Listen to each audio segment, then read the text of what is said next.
तो मेरा कौन सा वाला मंत्री जो है वो सबसे ज्यादा बुद्धिमान है, वो एक परीक्षा देना चाहता है।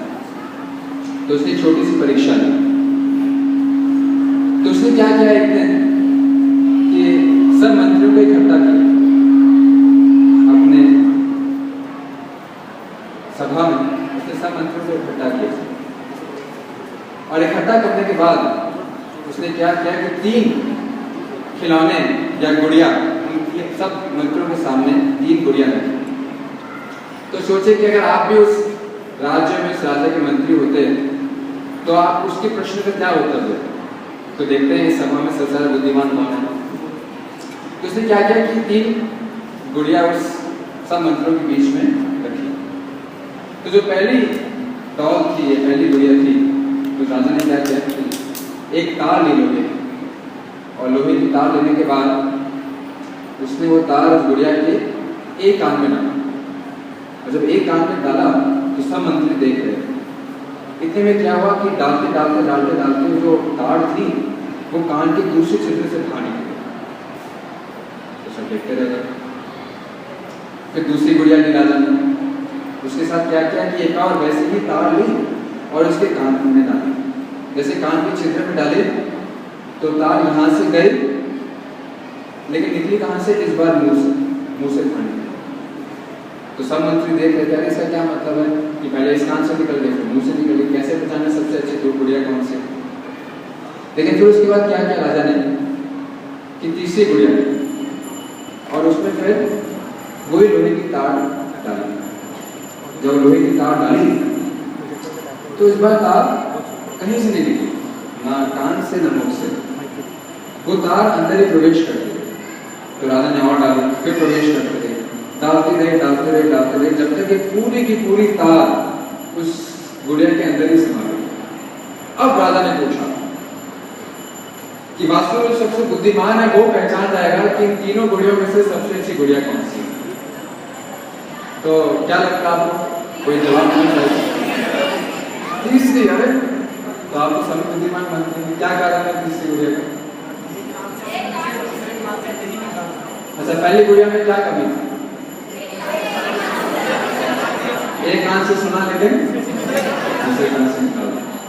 दूसरी गुड़िया में क्या कमी थी? एक कान से सुना लेकिन मुंह से निकाल दिया। लेकिन तीसरी गुड़िया की खास बात क्या है? उसने जो भी सुना उसको अपने अंदर ढाल लिया। इसलिए ढाल लिया ताकि उसको अच्छी तरीके से समझ सके, अपने जीवन में लगा सके। तो अगर वो राजा होता तो सभी को पुरस्कार देना पड़ता। आप सब बिल्कुल सही। तो अगर आप यहाँ पर आए हैं तो मैं भी आपसे प्रार्थना करना चाहता हूँ कि क्या हमें ऐसे सुनना चाहिए कि तुरंत इस कान से निकाल दे, या ऐसे सुनना चाहिए कि सुने तो दूसरों को सुना दें लेकिन अपने लिए कुछ नहीं, ऐसे सुनना चाहिए? ऐसे सुनना चाहिए कि आज हम सुनने जा रहे हैं वास्तव में ये सुनकर हमें जीवन में परिवर्तन ला सके अच्छे के लिए। क्योंकि जो भी हम चर्चा करने वाले हैं कि वास्तव रूप में आपके और हमारी चर्चा नहीं, ये चर्चा भगवान की, इसलिए बहुत महत्वपूर्ण है। इसलिए आपसे प्रार्थना है कि इसको बहुत ध्यानपूर्वक सुने, बहुत ध्यानपूर्वक सुने। तो मेरी आवाज पीछे तक आ रही सकता है? सब तक मेरी आवाज क्लियर है? और दूसरी प्रार्थना है कि हम ध्यानपूर्वक तभी सुन पाएंगे जब हमें कोई परेशान करने वाला ना हो। तो हमारे परेशान करने वाले मुख्य 2 चीजें होती हैं, एक मोबाइल फोन और दूसरे हमारे बच्चे। तो दोनों को स्विच ऑफ मोड में कर देंगे। मोबाइल को तो आप हाथों से कर सकते हैं और बच्चों को आप बस पीछे भेज दीजिए तो वहां खेलते रहेंगे और आपको नुकसान नहीं होगा। ठीक है, तो एक बार फिर से मैं आप लोगों को धन्यवाद करना चाहता हूँ कि आप सब। तो आज के सेशन शुरू करने से पहले हम करते हैं मंगलाचरण। मंगलाचरण का मतलब होता है इन्वोकिंग ऑस्पिशियस, भगवान की और पूर्व विचारों की कृपा की याचना करना। तो मैं संस्कृत में कुछ प्रार्थनाएं करूँगा, अगर आपको पता होंगे तो मेरे से कराएगा, नहीं तो ये प्रार्थना कीजिए कि जो हम संदेश आज सुनने जा रहे हैं उसको अच्छी तरीके से सीख सकें, समझ सकें। ठीक है?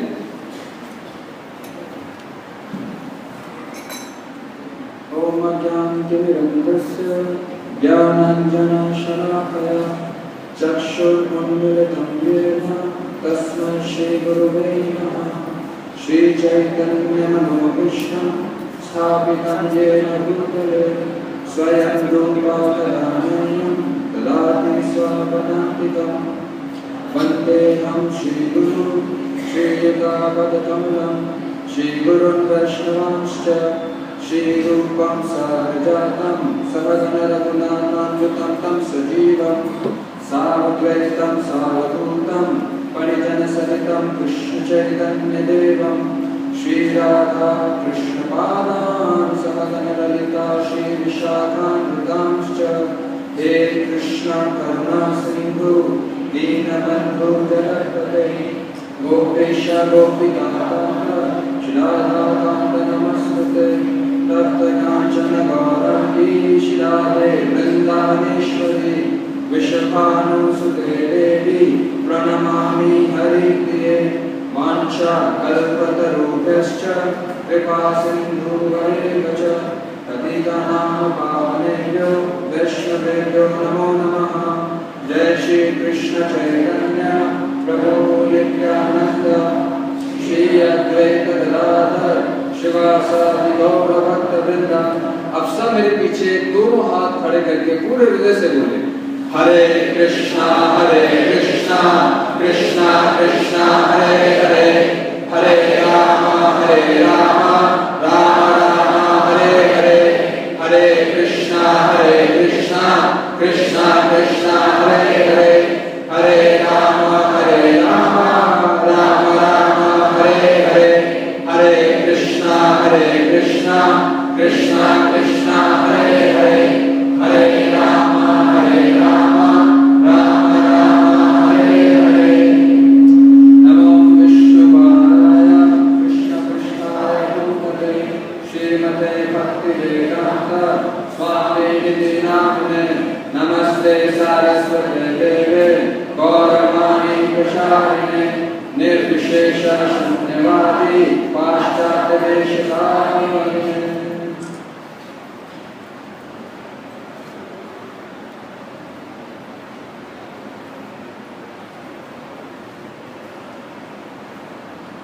हरे कृष्णा।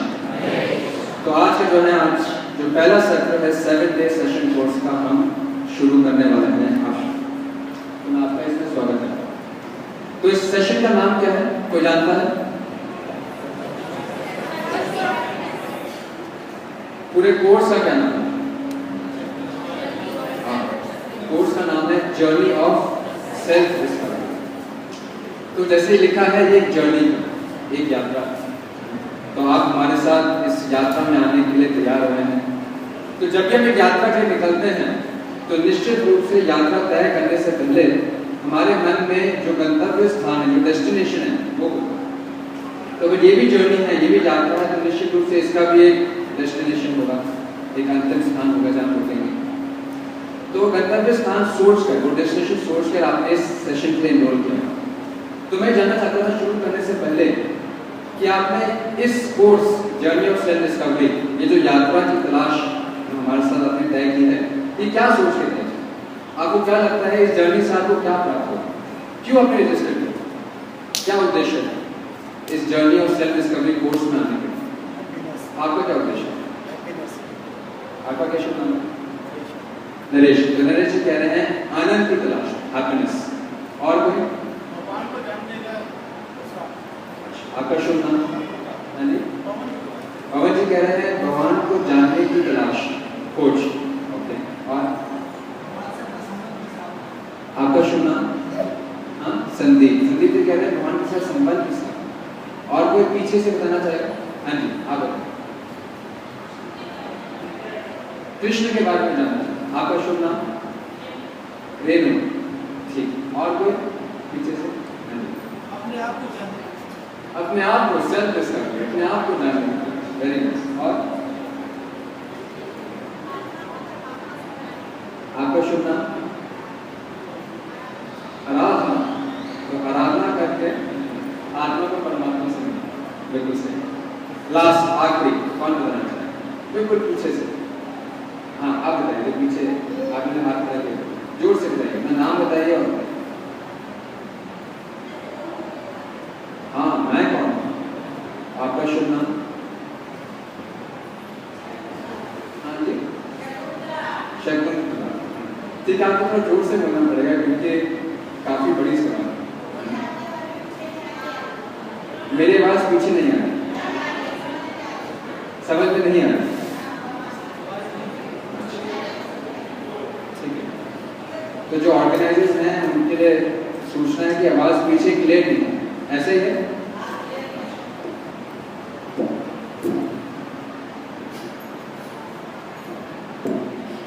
अगर मैं थोड़ा पीछे आ जाऊं, आप ठीक है? ठीक है, तो सब लोग मुझे देख सकते हैं?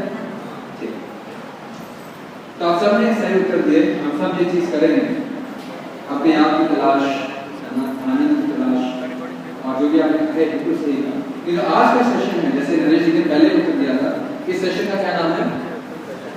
सर्च फॉर हैप्पीनेस, आनंद की तलाश। तो हम जो भी चर्चा करेंगे, ये चर्चा करेंगे हम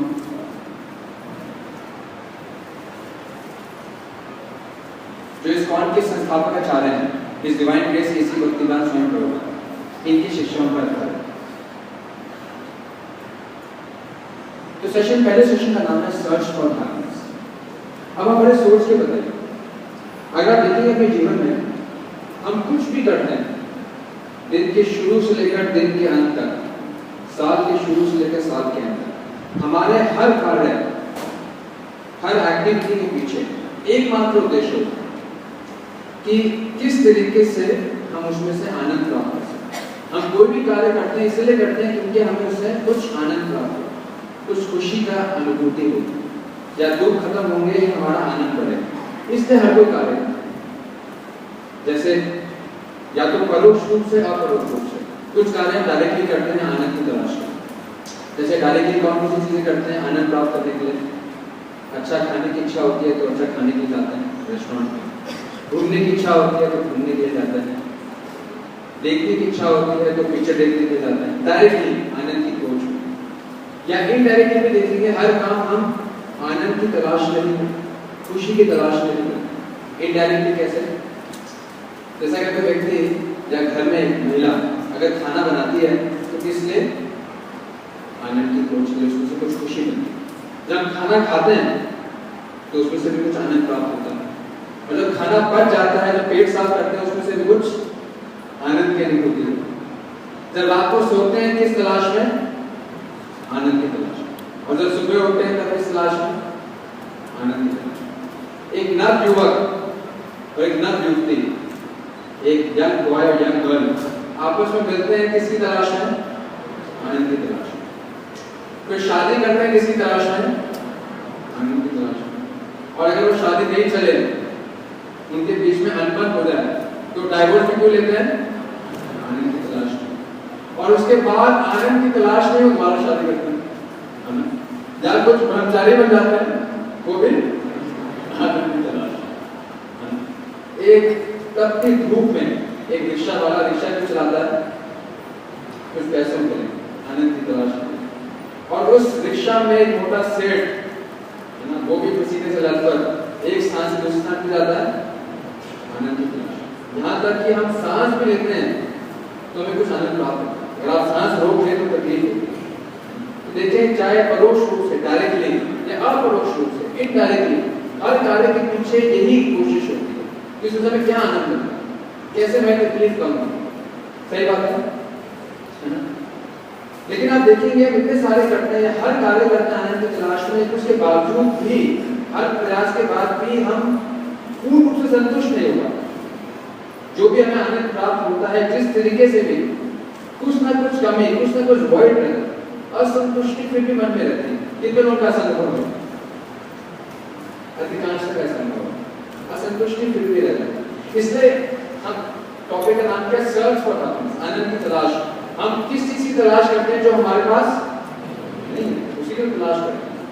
तो सर्च फॉर हैप्पीनेस का मतलब है पूर्ण रूप से पूर्ण संतुष्टि का आनंद नहीं, उसके प्रयास, उसकी तलाश।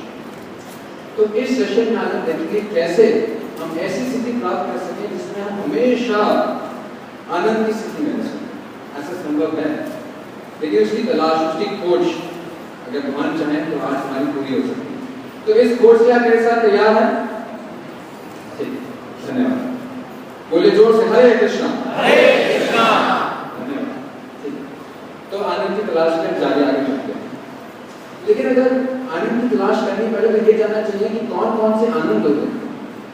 तो हमें शास्त्र और ज्ञान बताता है कि आनंद के 4 स्तर हैं, 4 किस्म के आनंद होते हैं। पहला फिजिकल। फिजिकल में क्या मतलब है? नेक्स्ट फिजिकल मतलब जो हमें इंद्रियों से आनंद प्राप्त होता है। हमारी कितनी इंद्रियां हैं? 5। कौन कौन सी? आंख, कान, नाक, जीवा और त्वचा। तो इनसे जो आनंद हमें प्राप्त होता है उसको कहते हैं फिजिकल हैप्पीनेस, जो फिजिकल सेंसेस से प्राप्त होता है। अच्छा देखकर, अच्छा सुनकर, अच्छा सूंघकर, अच्छा खाकर, अच्छा छूकर, इसको कहते हैं फिजिकल हैप्पीनेस। ठीक है, eat drink and B Mary. दूसरा, इसके ऊपर फिजिकल हैप्पीनेस के ऊपर क्या होता है? उसको कहते हैं mental happiness. Next, mental happiness का मतलब है जो हमें किससे मिलता है? माइंड से। माइंड से क्या बना है? मेंटल। माइंड से हैप्पीनेस कैसे मिलता है? कविता लिखना, कुछ सोच विचार करना, या आर्ट्स एंड क्राफ्ट से, तो वो मन से मिलता है। लेकिन इसके ऊपर भी है, इसके ऊपर कौन सा है? इंटेलेक्चुअल, जो बुद्धि से हमें आनंद मिलता है। बुद्धि से कैसे आनंद मिलता है? बुद्धि से आनंद मिलने का मतलब ये है, जैसे हम कोई चेस की गेम खेलें तब आनंद की प्राप्ति होती है, या कोई पजल सॉल्व करें, या कोई कंप्यूटर गेम खेलें तो इंटेलेक्चुअल हैप्पीनेस मिलती है, इंटेलेक्चुअल ठीक मिलती है।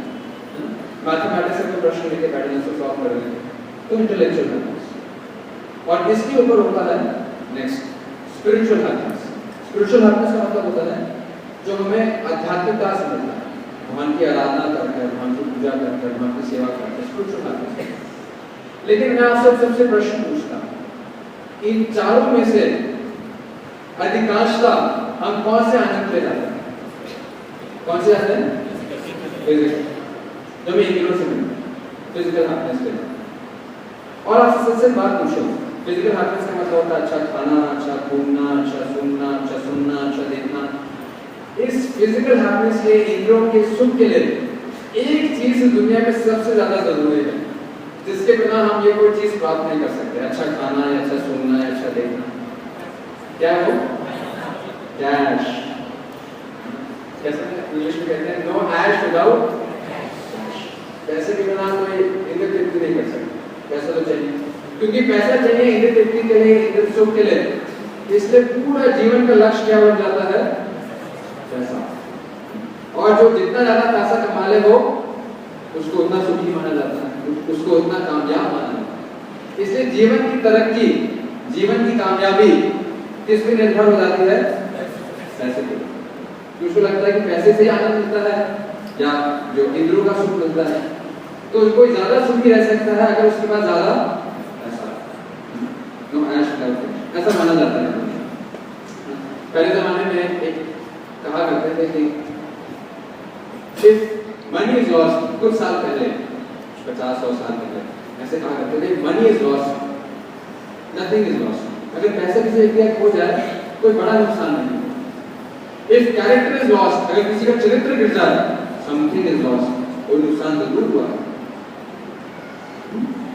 Sorry, if health is lost, अगर किसी का सेहत बिगड़ जाए तो नुकसान हुआ है, उसको तकलीफ होगी। But if character is lost, किसी का चरित्र गिर जाए तो पूरा नुकसान हुआ। पहले जमाने में ऐसा माना जाता था। जय श्री जगन्नाथ बलदेव सुभद्रा महारानी थी। तो पहले कहते थे money is lost, nothing is lost, पैसा खो गया तो कोई बड़ी बात नहीं। इफ हेल्थ इज लॉस्ट, अगर सेहत खो दी हमने तो नुकसान हुआ। But if character is lost, अगर चरित्र हमने किसी ने खो दिया, एवरीथिंग इज लॉस्ट, तब उसको पूर्ण रूप से भिखारी मानते, गरीब व्यक्ति मानते, सब चरित्र में।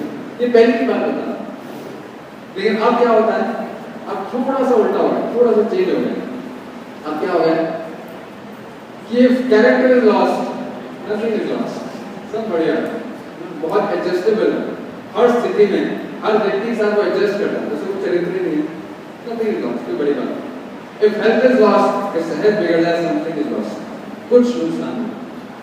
But if money is lost, everything is lost, मैं लूट गया, मैं बर्बाद हो गया, वही कहता है इसका पैसा खो गया, ऐसा मानेगा। हम अक्सर मजाक करते हैं कि आप जानते हैं कितने योग हैं, कौन कौन से? सत्ययुग, त्रेता युग, द्वापर युग और तो हम अभी सत्ययुग में हैं, कलयुग में? सत्ययुग में तो नहीं है। तो जब सत्ययुग में लोग हुआ करते थे तो क्या करते थे कि जो भी कमाते थे भगवान की प्रसन्नता के लिए कमाते थे, तो सब कुछ भगवान को दे दिया करते थे, कमाते थे तो भगवान को अर्पित कर दिया करते थे, कोई परेशानी नहीं। तो सत्ययुग के बाद कौन सा आता है? त्रेता युग। जब त्रेता युग आता है तो लोग थोड़े बुद्धिमान होते हैं, उनको लगता है कि भगवान को जरूरत तो है, तो सत्य देने की क्या जरूरत है?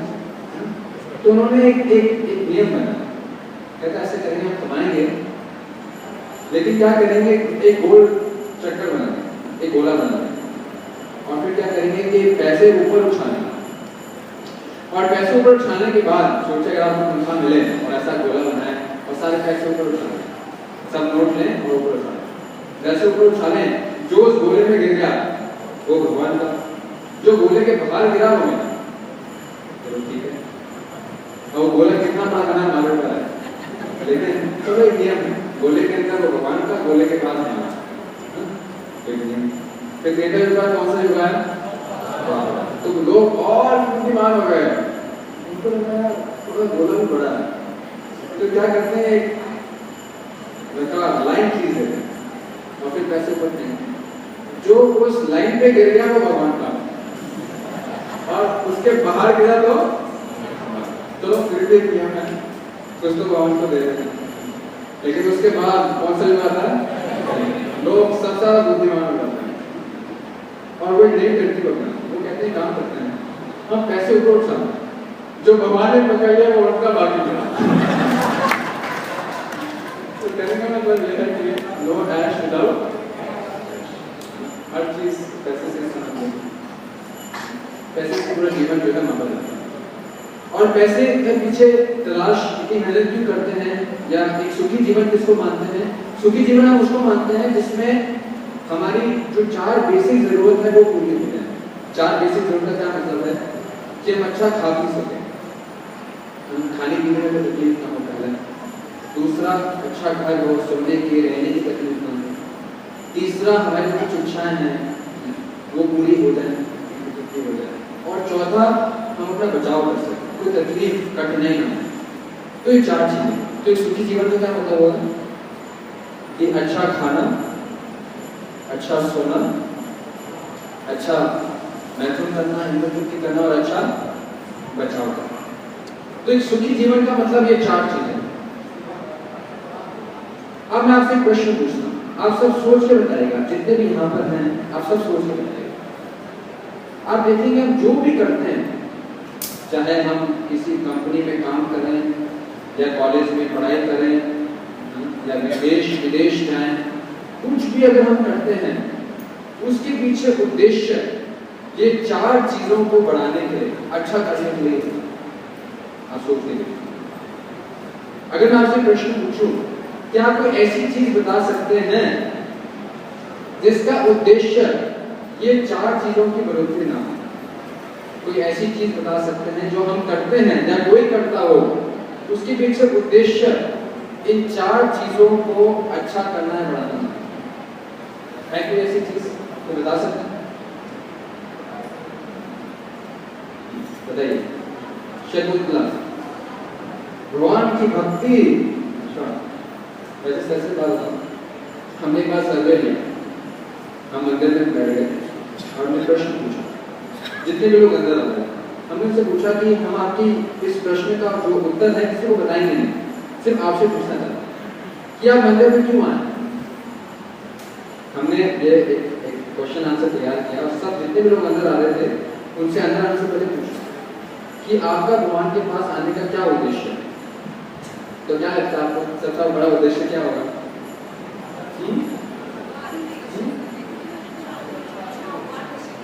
हाँ,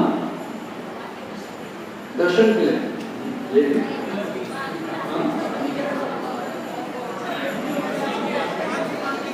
भगवान से मांगने के लिए, और किसी को लगता है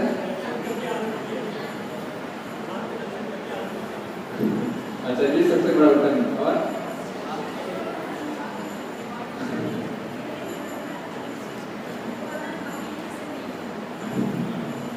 वैसे आप बहुत आध्यात्मिक जीवन बहुत उन्नत है। वैसे जब हमने सर्वे किया तो पता चला कि अधिकांश लोग जो आते हैं अपनी कोई भौतिक इच्छा पूरी करने के लिए एक पूरी लिस्ट के साथ आता है कि भगवान हमें ये चाहिए। आप जानते हैं हमारे मंदिर में सबसे ज्यादा बच्चे कब आते हैं? जब एग्जाम टाइम होता है। सबसे ज्यादा आते हैं, 2 टाइम आते हैं, जब एग्जाम टाइम होता है या फिर रिजल्ट का टाइम होता है। सबसे ज्यादा बच्चा पता है। शादीशुदा लड़का लड़की कब आते हैं? जब उनकी शादी नहीं हुई होती, सुखी जीवन रहा है, उनको भौतिक इच्छा की पूर्ति के लिए इन्हीं चीजों को अच्छा करने के लिए भगवान की भक्ति भी हम इसलिए करते हैं। अधिकांश हो सकता है आप ना करते हैं, लेकिन अधिकांश इसी को बढ़ाने के लिए, इसी को अच्छा करने के लिए, इच्छाओं की पूर्ति। यदि आप है वश कि इसमें कोई कमी ना आए, इसलिए डर के कारण अगर भगवान के पास ना गए तो कोई ना कोई कष्ट आ जाएगा, हमारे खाने पीने सोने में बीमारी लग जाएगी, कोई पैसे की कमी हो जाएगी, तो इसके लिए। और कोई कारण जो आपको लगता है हम करते हैं जो कि इन 4 में नहीं पड़ता, उसका उद्देश्य ये 4 नहीं है। भगवत प्राप्ति तो मैंने चर्चा की आपसे। और नहीं, मैं कह रहा हूं ऐसा कोई कार्य जो आप करते हैं जिसका उद्देश्य ये 4 चीजें नहीं है। हाँ जी, बहुत बढ़िया। क्या शुभ नाम है आपका? विजेश, धन्यवाद। लेकिन आपने सही कहा, दूसरों की मदद। लेकिन दूसरों की मदद में क्या करते हैं? उनका खाना पीना सोना अच्छा करते हैं, उनके खाने में उनकी मदद करते हैं, उनके आराम में उनकी मदद करते हैं। ये दूसरों की मदद मानते हैं। देखा जाए तो अपरोक्ष रूप से इनडायरेक्टली तो यही 4 चीजें। तो अगर आप सोच के देखेंगे, हम अपना जीवन चर्या देखेंगे, अगर हम कुछ भी करते हैं उसके पीछे डायरेक्टली या इनडायरेक्टली इसको अच्छा ही करना, ये इसकी सुरक्षा करना ही। ठीक है, आप देखेंगे तो आपका अनुभूति होगी, एक्सपीरियंस होगा, सोच होगी कि नहीं।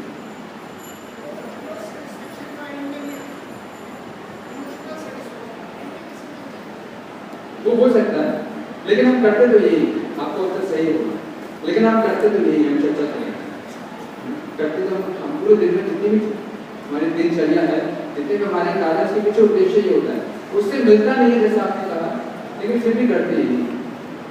तो आप देखेंगे जाने अनजाने में हम जो कुछ भी करते हैं अपने आराम के लिए, अपने खाने के लिए, व्यवस्था को ठीक करने के लिए, चाहे नौकरी करें, चाहे पढ़ाई करें, चाहे कुछ भी करें, उसके पीछे उद्देश्य ये। ठीक है, नेक्स्ट। अब मैं आप लोगों से एक और प्रश्न पूछूं। अब मैं आपको एक छोटे सा पजल पूछूंगा। अब आपको बताना है किस जीव की बात कर रहा हूं। मैं एक जीव का एक दिनचर्या बताऊंगा, अब आपको बताना वो जीव कौन है। तो ये जीव है, ये जीव क्या करता है कि इसका दिन सुबह शुरू होता है, जैसे दिन निकल के आता है तो उसको भूख लगती है, जब भूख लगती है तो खाने की तलाश में जाता है और खाना ढूंढते रहता है। खाना ढूंढते ढूंढते ढूंढते ढूंढते कहीं उसको जो है खाना मिलता है, और खाना मिलता है तो खाना खाता है, भोजन करता है, पेट भरता है। जैसे इसका पेट भर जाता है तो उसको क्या होता है? नींद आती है। तो अब कोई व्यवस्था ढूंढता है जहाँ सो सके, छाया करता है, और या तो पेड़ के नीचे, गाड़ी के नीचे कहीं आरामदायक स्थिति देखकर वहां जाके सो जाता है। जब सो जाता है, नींद पूरी हो जाती है, जब उठता है तो उसकी मैथन करने की इच्छा होती है, फिर पार्टनर ढूंढता है, और जब मैथन हो जाता है अगर कोई इसके ऊपर आक्रमण करे तो जो है ये उसके ऊपर लड़ता है, करता है। तो कौन सा जीव है? आप सब बुद्धिमान। तो ये जीव थे, एक कहानी थी इस कुकुर की, डॉग की। तो उस डॉग ने क्या किया था? नेक्स्ट, पहले उसने क्या किया था? आहार की तलाश की, खाना ढूंढा था। फिर उसके बाद उसने क्या किया? अपनी नींद पूरी की। फिर उसके बाद उसने क्या किया? नींद देखी। फिर उसके बाद उसने क्या किया? जब किसी ने उसके ऊपर आक्रमण किया तो उसने अपना, तो उसकी पूरी दिनचर्या में भी ये 4 चीजें थी: खाने की तलाश, सोना, मैथुन की तृप्ति करना और अपना बचाव करना। अगर उसके जीवन में भी पूरी दिनचर्या में यही 4 चीजें थी उस पशु में, और अगर हम सोचें कि अगर हमारे दिनचर्या में भी उसका उद्देश्य यही 4 है, तो फिर पशु में और हमारे में कोई अंतर नहीं रहा। अगर वो भी पूरा जीवन इन 4 चीजों के लिए करता है, अपने खाने की तलाश के लिए, अपनी नींद पूरी करने के लिए, अपनी इच्छाओं की पूर्ति के लिए, अपने बचाव के लिए, अगर वो उसका सारे कार्यकलाप इसी 4 चीजों के लिए है, और अगर हमारा भी पूरा दिनचर्या इसी की पूर्ति में लग जाए, तो फिर क्या अंतर होगा? तो कहते प्रभु जी नहीं, अंतर तो बहुत है। वो तो जमीन में सोता है, लेकिन हम कहाँ सोते हैं? एक डनलॉप बेड में। वो तो कुछ भी खा लेता है, हम तो 5 स्टार एयर कंडीशन रेस्टोरेंट में खाते हैं। उसके नेतृत्व में हमारे में बहुत अंतर है। वो बचाव अपने नाखूनों से करता हो, हम बंदूकों से करते हैं।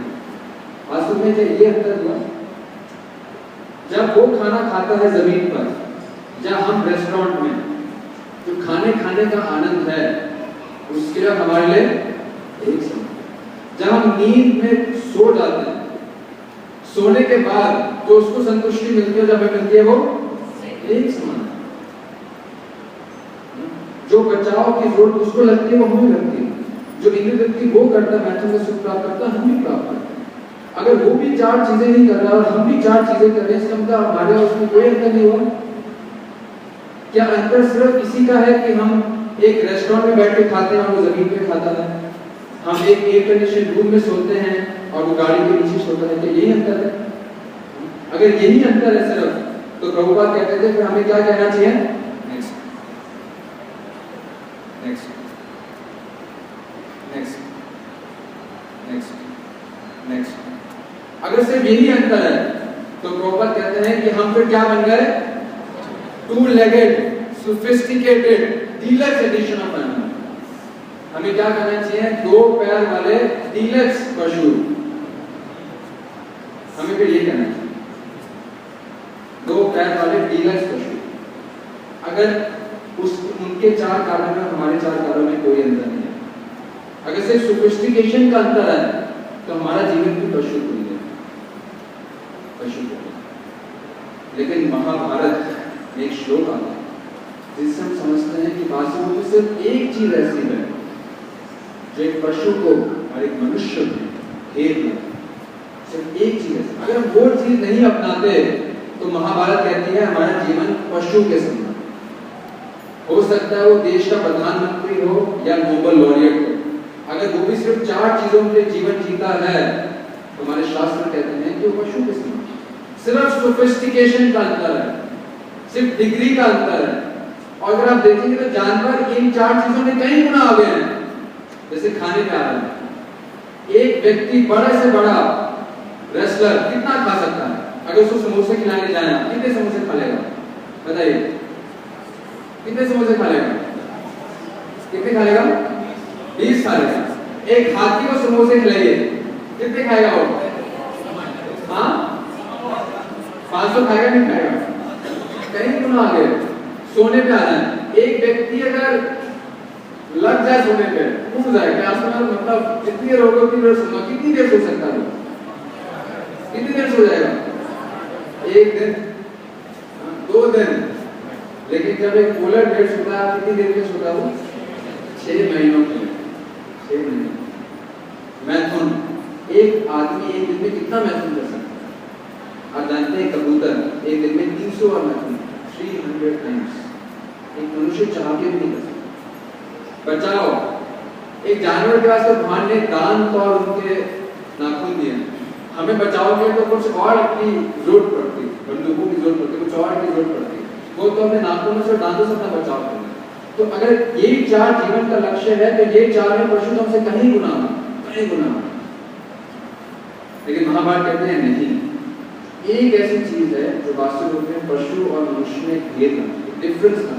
अगर वो डिफरेंस मनुष्य ने जीवन में नहीं अपनाता तो उसका जीवन कैसे है? पशु के समान, पशु के समान। चाहे वो भौतिक दृष्टि में कितना भी ऊंचा या नीचा हो, उसका जीवन पशु के समान। और वो भेद क्या है, आइए श्लोक करते हैं। आशा मेरे पीछे दोहराइए, बहुत सिंपल संस्कृत, ठीक है? आशा दोहराइए। आहार निद्रा मैथुनम च सामान्यम एतत् पशुभिः नराणाम्। बहुत सरल सी संस्कृत। आहार का मतलब खाना, निद्रा, भय, मैथुन। आहार निद्रा भय मैथुन सामान्यम क्या है, समान। इसके बीच में समान है पशु भी और नरम, पशु और नरम, ये चार चीजें समान। लेकिन विशेष चीज क्या है, नेक्स्ट। धर्मो हितेशम अधिको विशेषो, धर्मो हितेशम अधिको विशेषो, धर्मीण हीन पशुभिः समाना। बहुत सिंपल। धर्मो हितेशम अधिको विशेषो, एक विशेष गुण क्या है, धर्म। धर्मीण हीन, अगर किसी के जीवन में धर्म नहीं है तो किसके समान है, धर्म का क्या मतलब है, धर्म शुरू होता है जिज्ञासा से। धर्म का मतलब होता है अथातो धर्म जिज्ञासा। धर्म की शुरुआत होती है जिज्ञासा से। आप देखें सिर्फ एक ही चीज है जो पशु चाहकर भी नहीं कर सकता, धर्म का पालन चाह के भी नहीं कर सकता। ऐसे कोई आपने सभा देखी है जिसमें पशु भगवान के बारे में, एक ऊंचे उद्देश्य के बारे में, परम सत्य के बारे में जिज्ञासा कर रहे हैं? संभव नहीं। आप चाहकर भी पशु को नहीं समझा सकते, सिर्फ मनुष्य को ही समझा सकते हैं, बुद्धि नहीं, चाहकर भी नहीं समझ सकते। वो अंतर क्या है, लेकिन धर्म का क्या मतलब होता है, जिज्ञासा। सिर्फ मनुष्य योनि है जो जिज्ञासा कर सकती है, वही जिज्ञासा करने के लिए आप सब आए। वास्तविक रूप में जब हमारी जिज्ञासा शुरू होती है तब शास्त्र बताते हैं हमारा मनुष्य जीवन प्रारंभ है। तो शुरू होता है जिज्ञासा से। नेक्स्ट, तो जिज्ञासा क्या है, what is an inquiry. Next, जिज्ञासा क्या है कि जीवन में कष्ट क्यों आते हैं, तकलीफ क्यों आता है, जीवन का लक्ष्य क्या है, कि क्यों जीवन जिया, ये सृष्टि किसने बनाई, क्या मृत्यु के बाद भी जन्म होता है, किस तरीके से हम अपने सारे कष्टों को खत्म कर सकता है, परम आनंद, इटर्नल हैप्पीनेस, शाश्वत आनंद, जैसे किसने कहा था, शाश्वत आनंद की प्राप्ति मैं कैसे कर सकता हूं, हम सिर्फ इसी योनि में पूछ सकते हैं। एक पशु नहीं पूछ सकता मुझे दुख क्यों आ रहे हैं, वो नहीं पूछ सकता। एक मनुष्य पूछ सकता है, इसलिए उसका उपाय, उसका उपचार ढूंढता है, सॉल्यूशन ढूंढता है। अगर उसको कोई तकलीफ होती है, कोई कट लगता है तो उसकी दवाई की तलाश करता है, दवाई निकालता है ताकि उस कष्ट से ऊपर आ सके। सिर्फ मनुष्य पूछ सकता है दुख क्यों आ रहे हैं, इसका परम उपचार क्या है, शाश्वत आनंद हमें कैसे मिल सकता है, जीवन का परम सत्य क्या है। ये जिज्ञासा सिर्फ हम लोग मनुष्य योनि में नहीं कर सकते, पशु चाहकर भी नहीं कर सकते, उसके संभव नहीं। जब हम ये प्रश्न पूछते हैं, इसके उत्तर की तलाश करते हैं, इसकी जिज्ञासा के लिए प्रयास करते हैं, तब हमारा वास्तविक रूप में जीवन, मनुष्य योनि का जीवन शुरू होता है। शास्त्र है। तो मैं आपको सब लोगों को बधाई देना चाहता हूँ, वास्तविक रूप में आप जिज्ञासा के यहाँ पर आए तो हो सकता है बड़े लोगों का जीवन जो है आप शुरू हुआ, मनुष्य जीवन का जीवन आप शुरू। तो ये संभव है, शाश्वत आनंद, इटर्नल हैप्पीनेस, जिसमें हम कभी दुखी ना हो, चाहे कैसी परिस्थिति क्यों ना आए, बिजनेस चले या ना चले, अच्छे नंबर आए या बुरे नंबर आए, सुख आए या दुख आए, हम हमेशा आनंद की स्थिति में स्थित रह सकते। ऐसा संभव है, पॉसिबल है, हमें सिर्फ रास्ता जानना है, वो रास्ता हम यहाँ पर ढूंढेंगे। सर्च फॉर इटर्नल हैप्पीनेस, तो हमेशा खुश रहें। लेकिन अगर हम हमेशा खुश रहना चाहते हैं तो हमें दो चीजें समझना बहुत जरूरी है।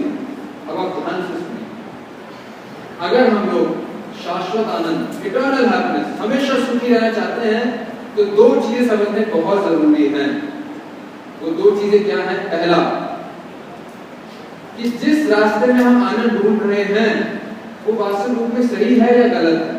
पहला, जिस तरीके से हम आनंद की तलाश करते हैं अपने दिनचर्या में, अपने साधारण जीवन में, क्या वो सही है या गलत है, पहला। और दूसरा, अगर हमें सही रास्ता मिल भी जाए शाश्वत आनंद का, उसमें क्या अवरोधक होते हैं, क्या ऑब्स्टिकल्स होते हैं। दो चीजें आप लोग समझे। अगर हमें इस प्रश्न का उत्तर देना है आखिरी का, तो गेट इटर्नल हैप्पीनेस, तो दो चीजें समझने बहुत जरूरी है। पहला कि इटर्नल हैप्पीनेस प्राप्त करने के लिए क्या ऑब्स्टिकल्स हैं, क्या चीजें अवरोधक है, बाधाएं हैं, पहला। और दूसरा, जिस तरीके से हम आनंद की तलाश करते हैं, खोजते हैं, उसमें क्या क्या करना। तो ये दो चीजें आज हम चर्चा करेंगे आपके बाद। आप सब मेरे साथ हैं। तो पहले ये चर्चा करेंगे कि जो भी हमारे आनंद की तलाश होती है उसमें क्या क्या बाधाएं आती हैं, क्या क्या मुश्किल होती है। ठीक है, नेक्स्ट। हैप्पीनेस का मतलब फ्रीडम फ्रॉम ऑल प्रॉब्लम्स, कोई परेशानी ना। जैसे मुझे याद है एक एडवर्टाइजमेंट होती थी, नो प्रॉब्लम बाइक। कौन सी बाइक थी वो, किसने सुना? उसका टैगलाइन होता था नो प्रॉब्लम बाइक, शायद टीवीएस थी। तो लाइफ खुश होगी हमारी जब नो प्रॉब्लम लाइफ, जीवन में कोई परेशानी नहीं। आप मानते हैं जीवन में परेशानी आती है, आती है परेशानी नहीं आती, हर किसी के जीवन में। तो मैं आपसे पूछना चाहता हूँ कि जीवन की सबसे बड़ी परेशानियां कौन सी होंगी, बिगेस्ट प्रॉब्लम्स ऑफ लाइफ, क्या लगता है कौन सी सबसे बड़ी परेशानी होगी, सबसे बड़ा दुख क्या होगा? मृत्यु रहेगा। क्या सुना है आपको? दिनेश, मृत्यु, ठीक है। और जन्म मृत्यु के चक्कर में फंसे रहना। और कोई?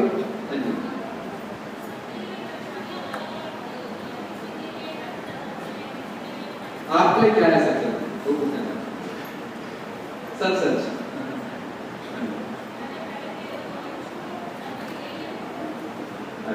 ये प्रॉब्लम है कृष्ण का किताब में।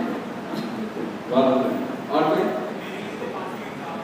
हाँ, एग्जाम को पास करना। और हाँ जी, जीवन, पूरे जीवन की परेशानी है, ये कहना। अगर मैं सही समझाऊँ आपको, क्या कहना है?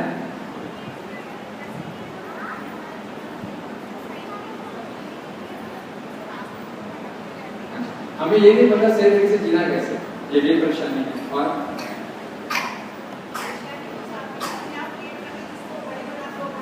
नहीं, मैंने आपसे पूछा आपकी सबसे बड़ी परेशानी क्या है? कोई नहीं है, बहुत सौभाग्यशाली है। अच्छा, आगे इनमें कितनी परेशानी है? अच्छा, तो अब जीवन की असली परेशानी क्या है, हम एक परिभाषा देखते हैं, डेफिनेशन देखते हैं, फिर आप बताइएगा। ठीक है, फिर आप अपने जीवन में देखिएगा जिसको हम परेशानी मानते हैं वो परेशानी सबसे बड़ी है। ठीक है, नेक्स्ट। तो वो जो दुनिया की सबसे बड़ी परेशानी है, आगे पहले देखिए, तो दुनिया जो सबसे बड़ी परेशानी है उसकी तीन परिभाषा, तीन डेफिनेशन। पहला क्या है, क्या लिखा है उसमें? अगर हर कोई उस परेशानी से ग्रस्त हो तो वो सबसे बड़ी परेशानी। आप जानते हैं वर्ल्ड हेल्थ ऑर्गेनाइजेशन के हिसाब से मलेरिया एक बड़ा थ्रेट है दुनिया को एड्स के मुकाबले। ऐसा क्यों? एड्स तो जान लेगा, जान भी ले सकता है, मलेरिया जानलेवा नहीं है। लेकिन वर्ल्ड हेल्थ ऑर्गेनाइजेशन के मुताबिक मलेरिया एक बिगर थ्रेट है टू द वर्ल्ड, एक बड़ी परेशानी है इवन एड्स के मुकाबले। ऐसा क्यों? क्योंकि आसानी से फैलता है, ज्यादा लोग उससे परेशान हैं, ग्रस्त हैं, इसलिए वो बिगर थ्रेट। तो अगर कोई ऐसी परेशानी हो जो हर किसी को गुजरनी पड़े तो वास्तविक में सबसे बड़ी परेशानी नहीं। तो पहला कौन सा है? कॉमन टू ऑल, हर व्यक्ति को, हर जीव को, चाहे वो नर हो, मनुष्य जीवन में हो या पशु जीवन में हो या पेड़ योनि में हो, हर किसी को गुजरना पड़ता है उसके, तो सबसे बड़ी परेशानी है कॉमन टू ऑल, है ना? दूसरा हो सकता है जो कहे हर किसी को गुजरना तो पड़े लेकिन कोई बच सके उस परेशानी से वो ना बच पाए, जो बच जाए उस भाग्यशाली, जो ना बच पाए वो तो भाग्यशाली। लेकिन ऐसी परेशानी जो कोई ना बच सके, no one can avoid it, हर किसी को गुजरना ही पड़ेगा, हर किसी के सामने आती है लेकिन कोई उससे बच नहीं सकता, उसको गुजरना ही पड़ेगा। No one can avoid it. दूसरा, तीसरा कोई कहे कि ठीक है सबको गुजरना पड़े, लेकिन कोई वो परेशानी चाहते हैं वो ना चाहते हैं। जैसे अगर जब दांत में दर्द होता है हमारे, तो हमें तो तकलीफ होती है, लेकिन एक व्यक्ति बड़ा खुश होता है। कौन है वो? अगर आपके दांत में दर्द हो तो डेंटिस्ट की रोटी ना बढ़े तो वो बड़ा खुश होता है कि लोगों के दांत में दर्द होना चाहिए तभी मेरी कमाई चलेगी। लेकिन ऐसी चीज जो हर किसी को गुजरनी पड़े, कोई ना बच पाए और कोई नहीं चाहता हो, लेकिन हर किसी को उस पर गुजरना ही पड़े, तो वो सबसे बड़ी परेशानी है। तो ये तीन बड़ी परेशानी हर किसी के साथ होती है, कोई नहीं बच सकता और कोई भी नहीं चाहता। अब बताइए सोच कर कि वो परेशानी कौन कौन सी। एक दिनेश जी ने कहा था बिल्कुल सही, पहली बार उन्होंने सेक्शन मांग लिया कि मृत्यु। मृत्यु का मतलब मृत्यु common to all, no one can avoid it, कोई नहीं बच सकता, नो वन वांट्स इट, कोई नहीं चाहता। दूसरा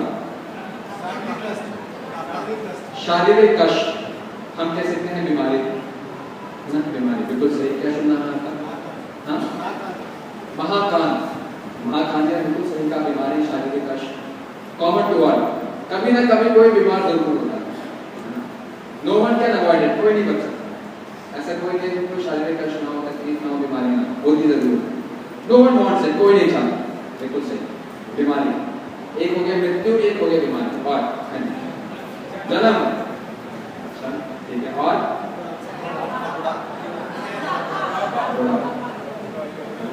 बहुत बुद्धिमान है। तो जन्म, मृत्यु, बुढ़ापा और तो जीवन की सबसे बड़ी परेशानी इस परिभाषा के साथ सबसे सबको गुजरना ही पड़ता है। कैसे हम देखते हैं? जन्म, हो सकता है कोई कहे और जी जन्म कैसे? हम तो बर्थ डे बनाते हैं, बहुत धूमधाम से मनाते हैं, बलून लगाते हैं और मिठाइयाँ बांटते हैं, सेलिब्रेशन करते हैं, पार्टी रखते हैं। तो जन्म परेशानी कैसे हो सकती है? लेकिन वास्तव में शास्त्र कहते हैं जन्म बहुत बड़ी परेशानी। कैसे? देखिए, अगर आप लोगों में से समझ लीजिए यहाँ पर 300, 400, 500 लोग होंगे, अगर मैं किसी को उठाऊं, समझिए प्रभु जी को उठाऊं और प्रभु जी को उठाकर, क्या नाम है आपका? हरीश जी को उठा लेना। हमारे कुछ सेहतमंद वॉलंटियर हैं, वो हरीश जी को यहाँ से उठा, और फिर क्या करें, आप सबके सामने हरीश जी को इस दीवार से उल्टा लटका लो। बुरा मन नहीं है तो हरीश जी क्या करें, दीवार से उल्टा लटका और उनको काले बैग में बांध दो, बिल्कुल सुकर के बांध दो कि उनका जो सर है वो गोदे को छू रहा हो और दीवार से उल्टे लटक रहे, और कमरे को बंद कर दें। और उसके बाद एक व्यक्ति आया और ऊपर से हरीश जी के बैग में क्या डाल दे? कीड़े डाल दे जो हरीश जी को काटे।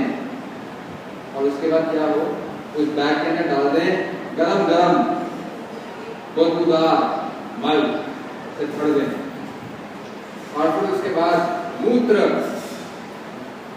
बदबूदार मूत्र डाल दे, और उसके बाद उसमें तेजाब डाल दे, और उसके बाद उसमें उसको थैले को पीटे।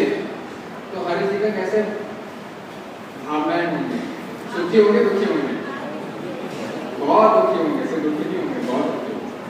तो वास्तव में एक बच्चे के साथ ऐसे ही होता है। बच्चा जो उल्टा ही होता है, माँ के सुपड़ा सा होता है, अगर आप देखेंगे, और माँ के घर में पूरा अंधेरा होता है, और जो उसका खाना पचाते हैं वो जीव उसको काटते हैं, उसकी मुलायम त्वचा की होती है।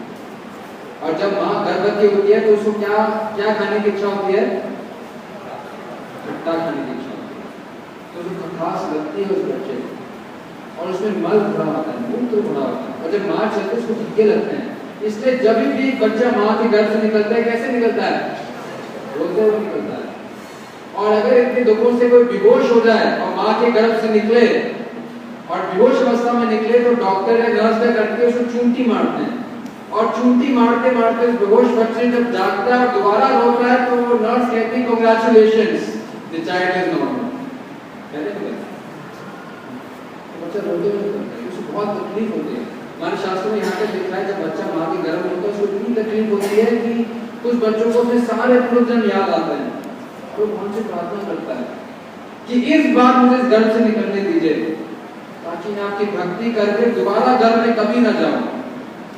लेकिन वो जैसे ही बाहर निकलता है इस दुनिया की चकाचौंध में वो भूल जाता है और फिर माँ के गर्भ में उसको जन्म देता है। तो ये सेशन हमें याद दिलाने के लिए है कि वो कष्ट हमने भी सहा था, इससे पहले दोबारा सहे हमें यहाँ से निकलना है। तो जन्म और बड़े प्रश्न। दूसरा मृत्यु, ये तो कहने की बात ही नहीं, मृत्यु से हर किसी को डर लगता है। आप जानते हैं गरुड़ पुराण में लिखा है कि जब मृत्यु आती है कितना दर्द होता है। तो ऐसे बताया जाता है कि अगर 42,000 भिक्षु इकट्ठे किसी को लड़े, एक बारी में एक शरीर में 42,000 भिक्षु लड़ रहे हैं, इस शरीर में शायद आ भी नहीं पाएंगे, लेकिन किसी तरीके से आ जाए और इकट्ठे लड़े तो जितना दर्द होता है वो मृत्यु का दर्द है। इसलिए मृत्यु से हर कोई भागता है, चाहे पशु हो चाहे मनुष्य। मृत्यु तीसरा बीमारी। आजकल तो नई नई बीमारी आ रही है, अभी हाल ही में पता चला एक नई बीमारी आई, क्या नाम है उसका? नया नाम के साथ नई नई बीमारी, हर 2-3-4 सालों में नई बीमारी आती है। पहले स्वाइन फ्लू आई थी, उसके पहले कोई दूसरी बीमारी, एड्स तो कभी सुने नहीं करता 100 साल 50 साल, इतनी रैंडम हो गई। कैंसर कुछ कितने बढ़ गए बीमारी। तीसरा और चौथा कौन सा है? बुढ़ापा।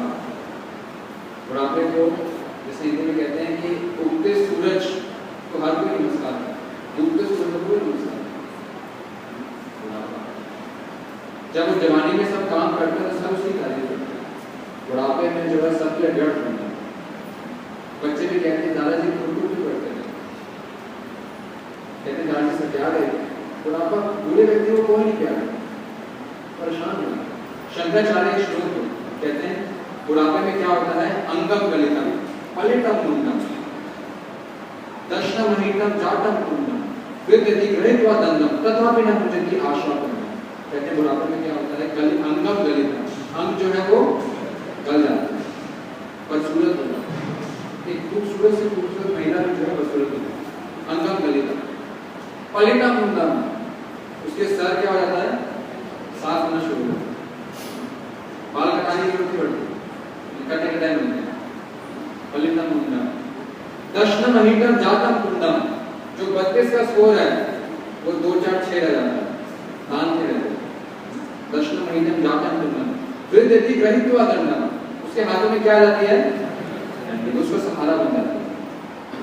लेकिन शंकराचार्य कहते हैं तथापि न मुनिति आशा पिंडम, लेकिन अंग गलने के बाद, सर साफ होने के बाद, दान टूटने के बाद, हाथ में छड़ी आने के बाद भी उसकी इच्छाएं नहीं खत्म होती।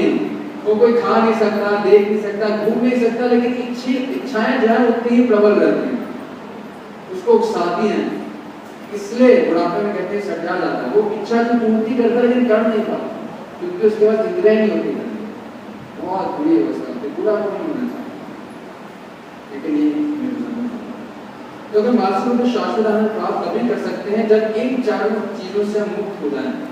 हमें बनना ना पड़े, बूढ़ा ना होना पड़े, जन्म ना लेना पड़े और बीमारी कोई ना आए। तो हो सकता है कोई कहे प्रभु जी मरना तो मुझे बहुत दूर है, मैं जवान हूँ, जन्म तो मैंने बहुत पहले ले लिया, बीमारी तो अभी है नहीं, बहुत तंदुरुस्त शरीर है मेरा, और बुढ़ापा ही बड़ा दूर है, क्यों वो मुझे दुखी करना है? मैं तो सर्च फॉर हैप्पीनेस के लिए आया था, आपको मेरे जो है दुख और दुख बता रहे हैं, ये नहीं सकते।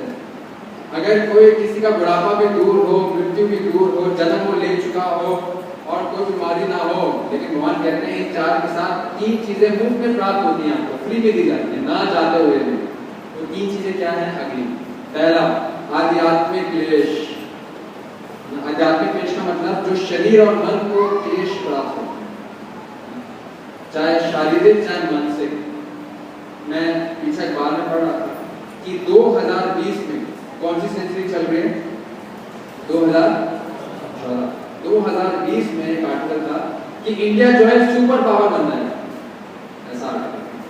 लेकिन साथ में एक आर्टिकल लिखा हुआ था कि 2020 में इस देश में सबसे ज्यादा मेंटल डिजीज पेशेंट्स होंगे, मानसिक रोगी इस देश में आपको मिलेंगे सबसे ज्यादा पूरी दुनिया में 2020।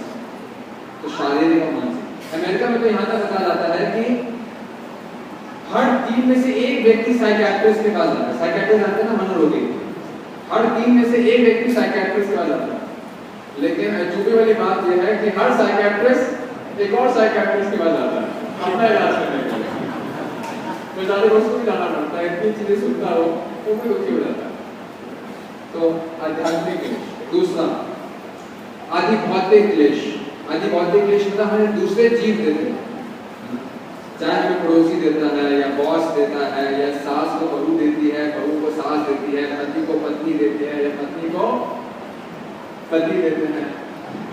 हो सकता है कि आप पति और पत्नी में ऐसा ना हो या सास बहू ना हो, मैं भारत दुनिया में कहता हूँ, तो हो सकता है ऐसा हो, दूसरे जीवों में देते हैं या टेररिस्ट देते हैं, या अगर और कोई ना हो तो मच्छर मक्खी वो हमें परेशान करता है। तो आदि भौतिक क्लेश ये भी हमें।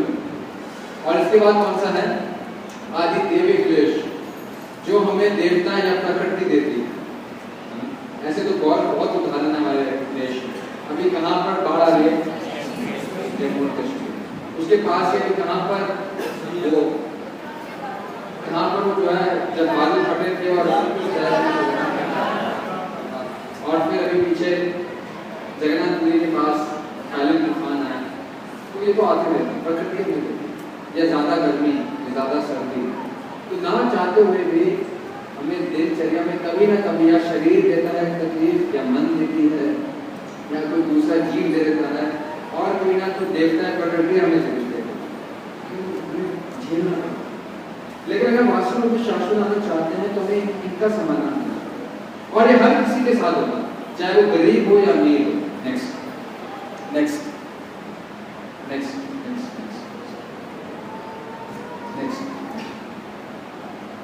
चाहे वो गरीब हो या अमीर हो, हर किसी को उनके दुख आते हैं तो पूर्ण संतोष कभी नहीं होगा, पूर्ण संतोष कभी नहीं। कैसा उदाहरण देखते हैं? नेक्स्ट बताइए कौन है? कौन है?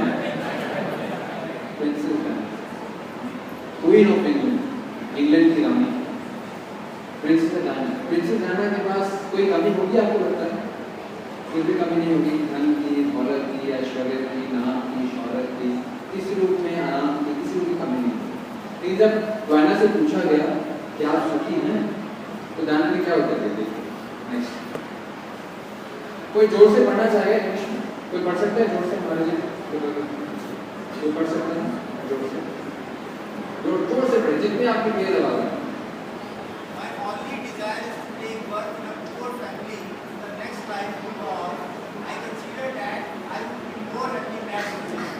इसका हिंदी में अनुवाद कर सकते हैं?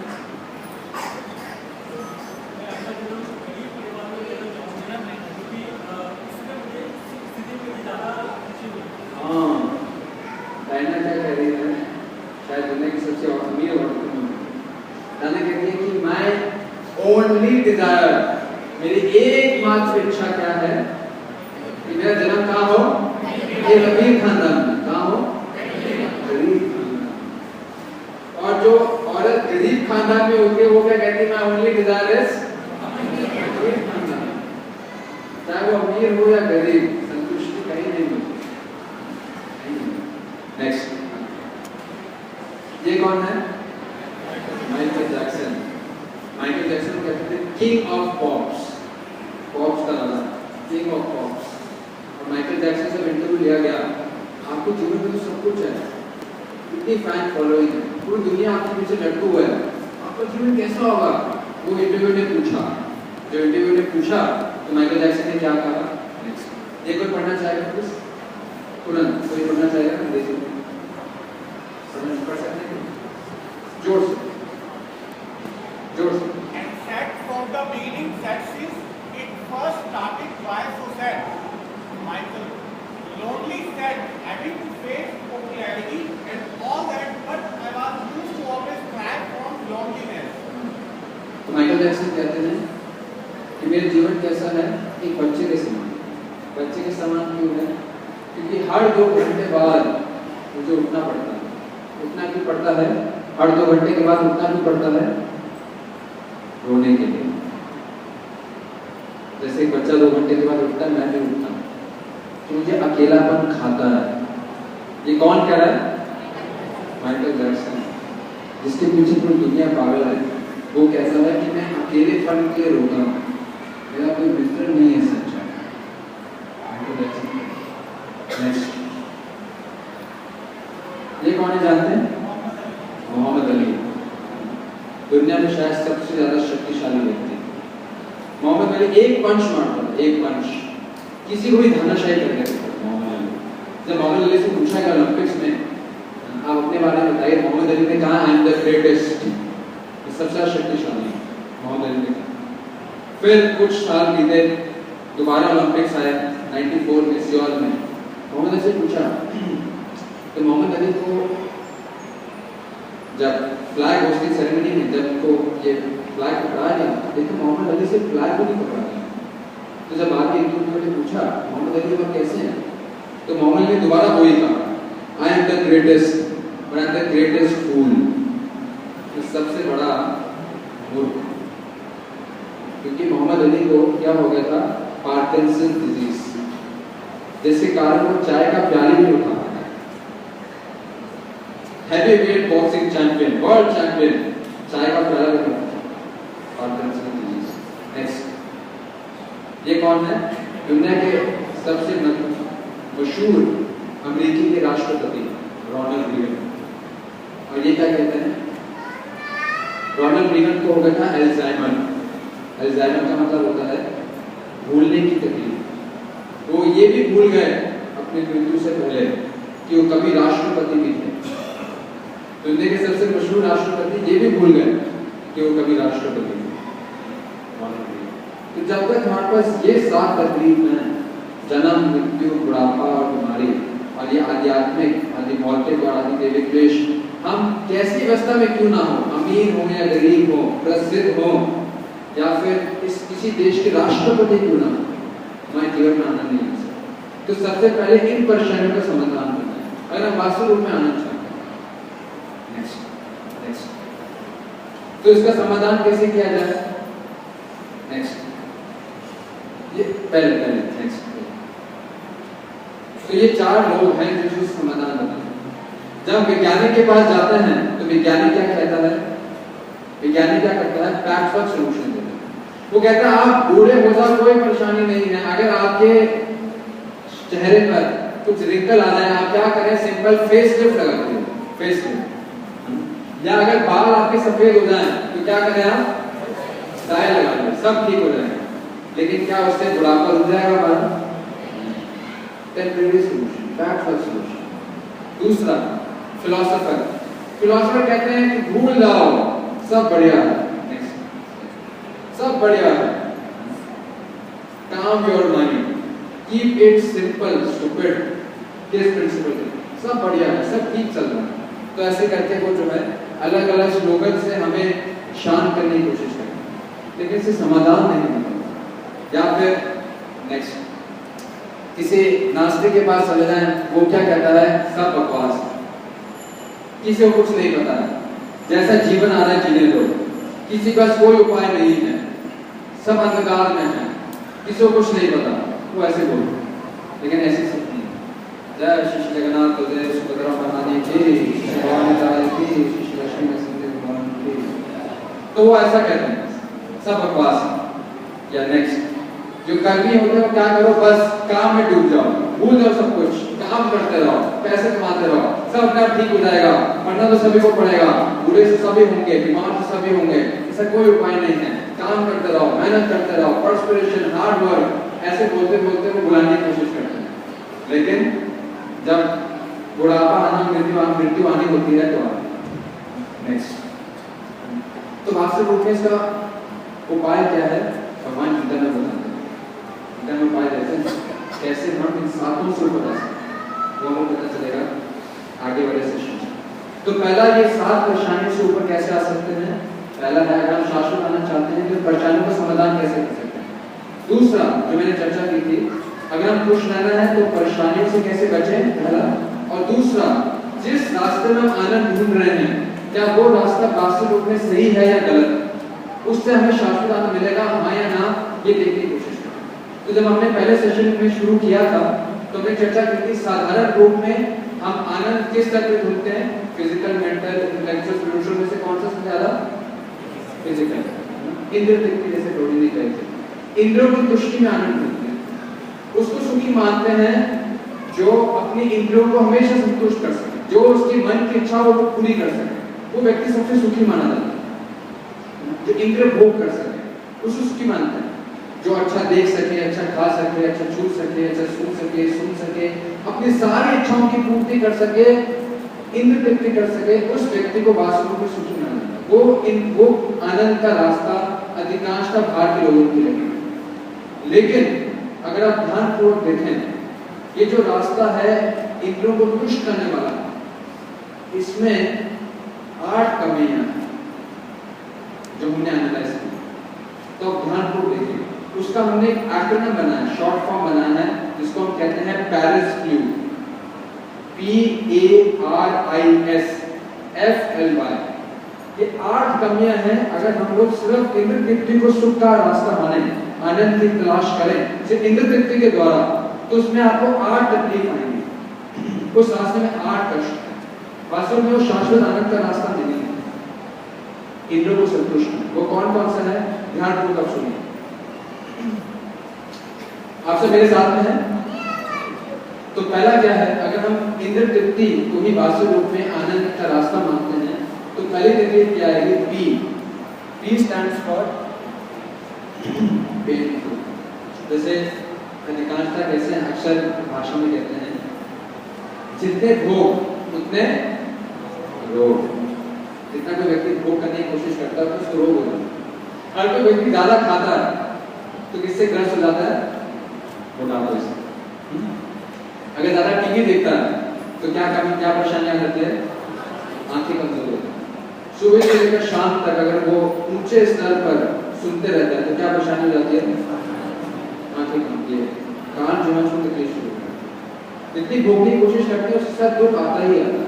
जितना कोई महत्व जीवन में आनंद मिलता है तो उसको क्या हो जाता है, बीमारियां होती है, एड्स जैसे नई बीमारियां। तो कोई भोगने की कोशिश करता है तो साथ साथ रोग भी जरूर आते हैं।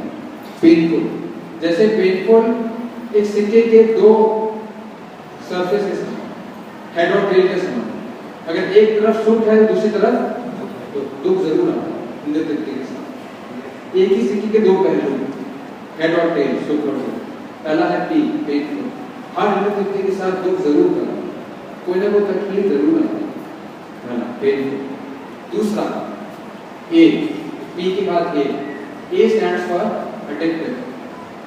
एडिक्शन हो जाता है, जब इंद्र तृप्ति करते हैं तो उसकी लत लग जाती है, एडिक्टेड हो जाता है। जैसे किसी को सिगरेट की लत लगाने की पड़ती है, वो कोशिश नहीं करता कि मुझे लत लग जाए, लत उसको अपने आप लग जाती है। आप जानते हैं कॉलेज में जब किसी को जो ड्रग बेचते हैं उनको किसी को लत लगानी हो ड्रग्स की, तो क्या करते हैं कि पहले ड्रग फ्री में बेचते हैं, फ्री में देते हैं कि आप टेस्ट करके देखो, मुफ्त में देते। बड़ी महंगी वो ड्रग्स होगी लेकिन मुफ्त में बांटते हैं। क्यों मुफ्त में बांटते हैं, इसलिए बांटते हैं कि एक बार उसने खाना शुरू किया फिर अगली बार चोरी करके भी पैसे लेके आएगा। इससे पहले मुफ्त में देते हैं, सिगरेट मुफ्त में देते हैं, ड्रग्स मुफ्त में देते हैं। इसलिए देते हैं कि जैसे वो खाएगा वो उसको लत लग जाएगी और अगली बार चाहे चोरी भी करनी पड़े तब भी वो पैसे लेते हैं। तो एडिक्शन अपने आप हो जाती है। उसके बाद आर, रिस्की। इंद्र तृप्ति बहुत रिस्की है। अगर हम सिर्फ एक भोग जीवन जिए तो उसमें बहुत ही खतरा है। आप जानते हैं शायद सभी पशुओं में जो सबसे शक्तिशाली पशु होगा हाथी। हाथी को कब्जे में करना आसान बात नहीं है। आप जानते हैं सर्कस में जब हाथी पकड़ते हैं, जो सर्कस में आप हाथी देखते हैं वो कहीं ना कहीं से पकड़ा जाता है। तो आप जानते हैं हाथी को कैसे पकड़ा जाता है, जानते हैं कैसे पकड़ा जाता है, खड्डे में गिराते हैं। तो आपको क्या लगता है, कहेंगे हाथी आके खड्डे में गिर जाए और हाथी चलते हुए आएगा तो हाथ गिर जाए, ऐसा होता है? कैसे खड्डे में गिरता हाथी? हाँ? कैसे खड्डे में कैसे आता हो? क्या करते हैं? कुछ नहीं करते। अगर किसी हाथी को पकड़ना हो तो दूर बीच में खड्डा कर देते हैं और उसको ढक देते हैं और दूर एक हाथी को खड़ा कर देते हैं, बस इतना करते हैं। जैसे ही हाथी को देखता है तो क्या होता है, उसको इंद्र तृप्ति करने की इच्छा होती है, तो अपने आप ही भागता है।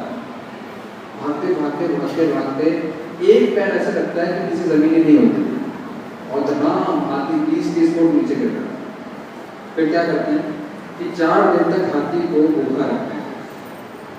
अब इतनी ऊंचाई से कोई गिरता है तो हाथी को चोट आती है और जब 4 दिन से कुछ खाने को नहीं मिलता फिर एक 4 फुट का लड़का नीचे जाता है और उस लड़कों की सहायता से हाथी को ऊपर लाता है और फिर हाथी हमेशा के लिए जगह बंदी बन जाता है, हमेशा। फिर वही हाथी आपको सर्कस में बॉल खेलते हुए मिलता है, पूरा जीवन वो बंदी हो जाता है। क्यों? इंद्र तृप्ति की तलाश। एक पतंग मौत, आप जानते हैं जब बिजली को देखती है तो आकर्षित हो जाती है, उसी तरीके से वो आग को देखती है तो बहुत आकर्षित हो जाती है। उसको लगता है मैं उस आग के पास चलेगी तो मुझे बहुत आनंद मिलेगा, तो और तेजी से उड़ती है आग की तरफ।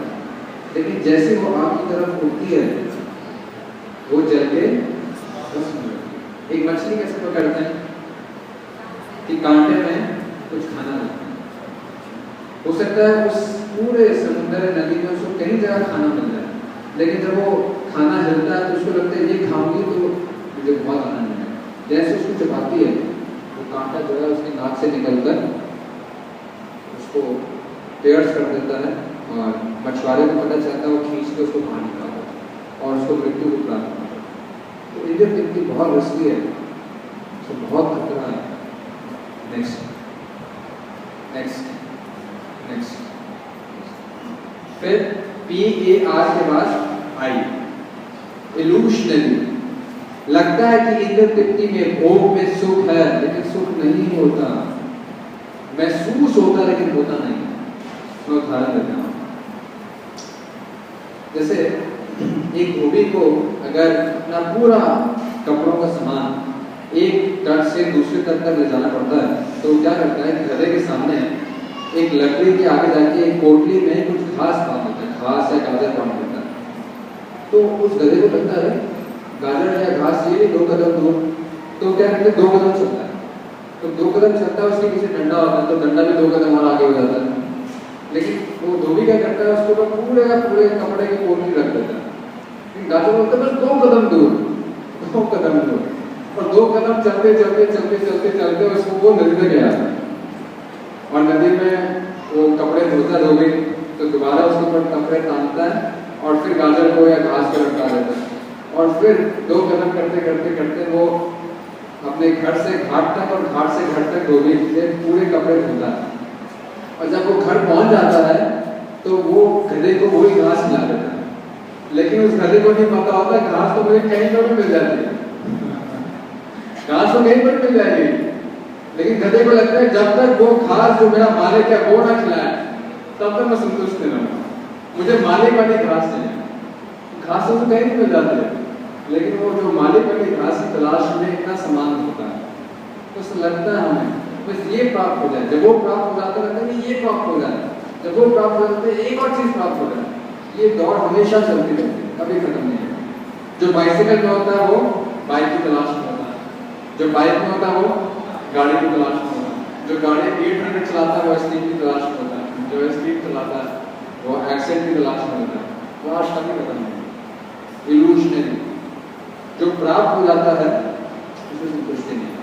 आई के बाद एस, नेक्स्ट स्टेल, बासी हो जाता है। आपने देखा होगा जब नए कपड़े लेके आते हैं वही कपड़े फीके हो जाते हैं।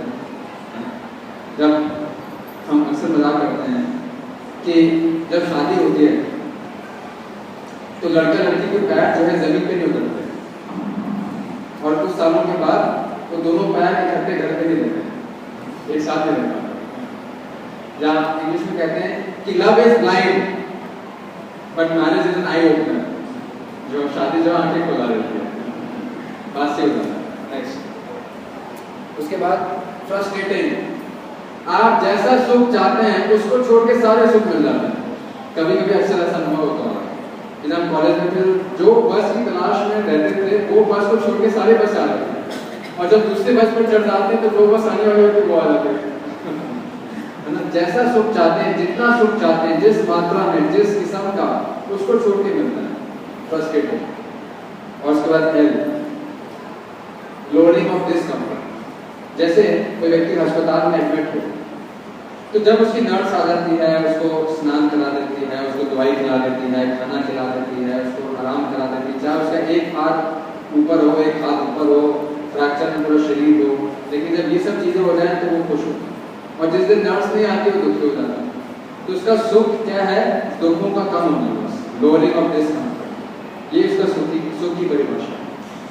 और आखिरी में क्या है? You, FLU, unsatisfied. विद्यापति एक संत थे, वो कहते थे भौतिक जीवन कैसा है? एक रेगिस्तान में बूंद के समान।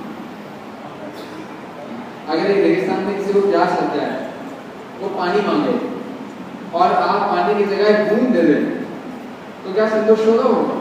नहीं। क्या इसको कहेंगे कि उसको रेगिस्तान में पानी मिल गया? नहीं। तो बूंद से क्या होता है? कुछ भी फर्क नहीं पड़ता। तो इधर पृथ्वी भी ऐसी है, हमेशा असंतुष्ट है। तो अगर हम ये सोचते हैं कि हमें शाश्वत आनंद मिलेगा भोग करने से, तो हमें ये 8 तकलीफ मिलती है। Paris flu, PARISFLY। तो वास्तव में शाश्वत आनंद की तलाश है, वो इंद्र तृप्ति से, भोग से प्राप्त नहीं हो सकता। उसका रास्ता कोई और है, और जो रास्ता है उसमें हम शाश्वत आनंद तभी प्राप्त कर पाएंगे जब हम लोग उन 4 तकलीफ और उसके साथ 3 आने वाले कष्ट, क्लेश से मुक्ति प्राप्त, तब हम कह सकते हैं हम शाश्वत आनंद प्राप्त कर सकते। समझे आप लोग? तो इसके साथ मैं अपने सेशन का विराम दूंगा, और उम्मीद करता हूँ कि कुछ आप लोगों को बता पाए। और वो शाश्वत आनंद का सही रास्ता क्या है, और जन्म, मृत्यु, जरा और व्याधि, इसके साथ आध्यात्मिक, आदि भौतिक और आदि दैविक क्लेश से हम मुक्ति कैसे प्राप्त कर सकते हैं, कैसे प्राप्त कर सकते हैं, तो आप आगे वाले सेशन में आपको पता चलेगा। तो अगली बार जरूर रहेगा। आप सबका बहुत बहुत धन्यवाद। हरे कृष्ण।